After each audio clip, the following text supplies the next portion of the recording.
right here. I want to start out with something, with my boys. I'm a Cowboy fan. Yeah, you know what I'm saying. Y'all can see by the colors in the room. Yeah, if you peep out the earlier episodes, you sure did have Zeke behind you. Yeah, I had my Cowboy stuff out there, and I actually had some people hit me up and they thought this was, without hearing us.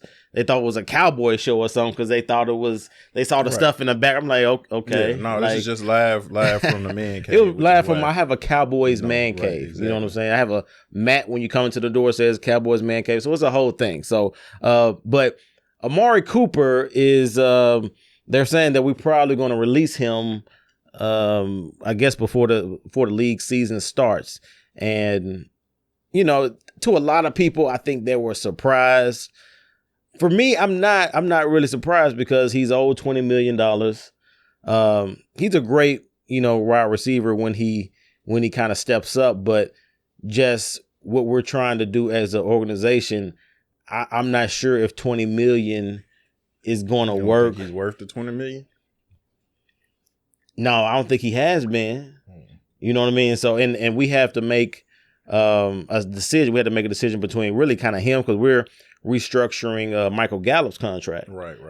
So I knew we couldn't keep all three. We still under contract with Lamb. Yeah, and y'all gonna say y'all got like 4 wide receivers, and I don't know. Yeah.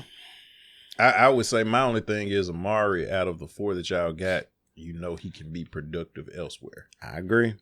Sometimes, and I don't know if you remember, it was years ago when the Cardinals had like Anquan Bold and Larry Fitzgerald, and I believe it was like Steve Breston. Yeah. Like when Steve got away from Anquan and Larry, he kind of fell off the map. You know what I'm saying? And so we know like Anquan went to Baltimore. He was productive there. He played for the 49ers, was productive there. But we know like Amari can be productive in anywhere really, because he fit with Derek Carr, who really doesn't scramble ever. Right. You know what I'm saying? Like he's strictly pocket, and he thrived in that situation. And Dak, who is, I would say Dak is probably about 65-70% pocket. I mean, he does, when he scrambles, it's really more to avoid getting sacked or whatever. And that's part of my issue with him. That's part of my issue with him.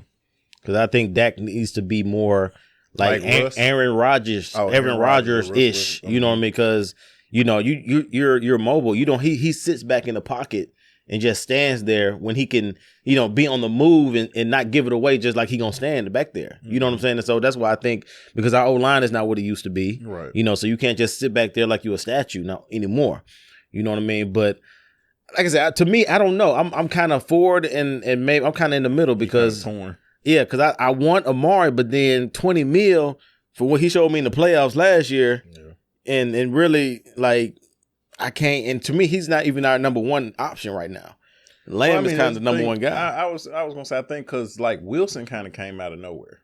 Yeah, said, You know what I'm saying? Yep. And so it's like, you kind of know what Gallup is gonna do. He's that Gallup. He gonna take off. Right. That's your deep threat. And then like you knew Lamb was gonna be a problem, whoever he played for. But like Wilson is the one that kind of surprised me for y'all. Yeah. If he can take another step, that would be different. Yeah. I just think that even if y'all got rid of Amari, y'all are going to run into the same problem next year because you're going to have to pay somebody. You'll have to pay somebody. You know what I'm saying? Like, because if Lamb continues, this was his second year, so you don't want to wait until he gets into year 4, and then you're really going to have to pay him. They really need to, after year 3 gone, and lock him down. Because, again, if he, contract year 4, you really going to have to pay him. You know what I'm saying? So, yeah, it's rough for me because I want to keep you, Amari. I want to keep you, but if you're not willing to restructure the contract, you know what I'm saying? Like I can't be like, because I want to keep Gallup too. Because I think Dak has the most chemistry with Gallup. Honestly, when you look at the game, look at the routes that they run, the deep, even the mid range in the middle, like Gallup is his guy, but Gallup got to stay healthy. Yeah. Gallup be injured way too much, but. I'm waiting to see, man. Like it's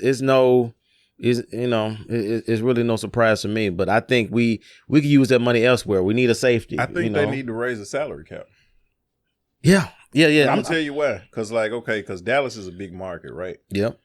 And I ain't gonna spoil power for you. You know what I'm saying? I know you haven't been watching Forrest Like yeah, we watched it. Oh, we watched it today. Okay. Yeah, we watched it today. Yeah. So like, okay, like you could give the smaller market teams maybe 1 or 2 percentage points higher, like on the TV revenue. Mm-hmm. Cause like you look at teams like Dallas, like the Patriots, like Pittsburgh, they may not necessarily need it as bad as Minnesota, right? Cleveland, teams like that. You know what I'm saying? So you give them 1 or 2. So like if we're all supposed to be getting, 10 percentage points, go ahead and give them 11.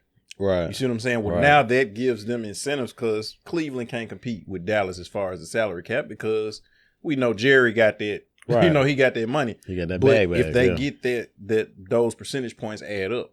Right. So now I got a little bit more in my salary cap. So if I want to keep trying to think of who Cleveland got, like Jarvis Landry. You know what I'm saying? If I got a little bit more money to keep a Jarvis Landry, as well as incentivize, if a free agent that wants to come, because like, again, right. Dallas can't keep everybody, but y'all can keep more than Cleveland can. Right, yeah. Because your owner has more money. So it kind of levels the playing field because at the end of the day, still, Dallas is going to sell merch. You got people that's not in Dallas that love Dallas, right. Pittsburgh, New England gonna sell merch, and not crapping on the Cleveland fans. You know what I'm saying? I just know that that's a smaller market team. Yeah. So I mean, I hope it works out for y'all. And again, y'all know I am a self-proclaimed Cowboy hater, but not because they're the Cowboys, but because we kind of had a renewed rivalry with this playoffs because we played each other in the playoffs. Yeah.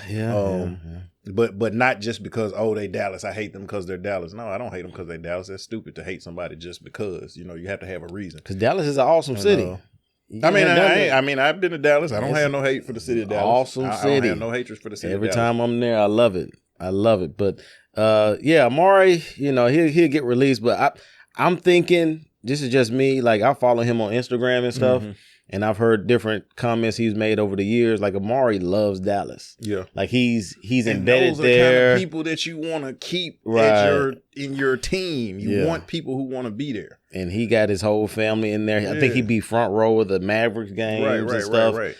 So I think that he will do what he can reasonably to maybe restructure his contract so maybe he can stay with us. You know what I'm saying? This is just my hope. But if not, like you said, we got 2 or 3 other guys that can possibly fill in roles, but, we'll see. Keep it presidential.